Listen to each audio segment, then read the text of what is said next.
आपको क्या लगता है कि इस घटना में कातिल कौन होगा? एक महिला जिसकी शादी जून जुलाई के आसपास होती है, लेकिन सितंबर यानी कि 2 महीने बाद अचानक रहस्यमय तरीके से वो गायब हो जाती है।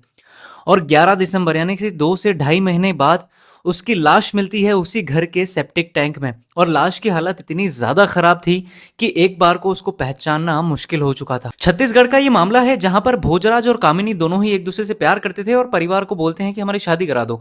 लेकिन दोनों ही अलग अलग कास्ट होने की वजह से परिवार वाले मना कर देते हैं। बाद में कुछ जतन करने के बाद कामिनी के घर वाले मान जाते हैं और उसके भोजराज के अभी भी नहीं मान रहे थे, लेकिन फिर भी भोजराज और कामिनी शादी कर लेते हैं और कुछ समय बाद भोजराज उसको अपने घर ले आता है।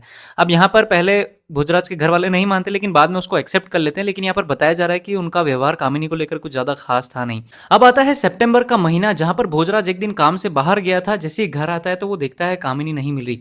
उसे पहले लगा शायद कहीं गई होगी। कई देर वेट करने के बाद भी कामिनी उसे नहीं मिलती। फिर वो अपने घर वालों से पूछता है, घर वाले भी मना कर देते कि हमें नहीं पता, शायद कहीं चली गई होगी। अब वो पूरा मोहल्ले में ढूंढ लेता है, हर जगह पूरा गांव छान लेता है, लेकिन उससे कामिनी कहीं नहीं मिलती। अब ये जो सर्च ऑपरेशन है वो पूरा 1 महीने तक करता है और लास्ट में थक जाता है, जिसके बाद 7 नवंबर को वो कामिनी की मिसिंग रिपोर्ट लिखा देता है पुलिस में। अब यहाँ पर पुलिस भी ढूंढती है लेकिन नहीं मिलती। अब यहाँ पर 1 महीने बाद यानी 11 दिसंबर के दिन उसी के घर के सेप्टिक टैंक में से बहुत ही ज्यादा गंदी बदबू आ रही थी। और वो ये बदबू इतनी ज्यादा गंदी थी कि पूरा मोहल्ला बदबू से परेशान हो चुका था। जिसके बाद सेप्टिक टैंक को खोला जाता है, चेक किया जाता है, जहां पर एक सड़ी गली लाश उसके अंदर थी।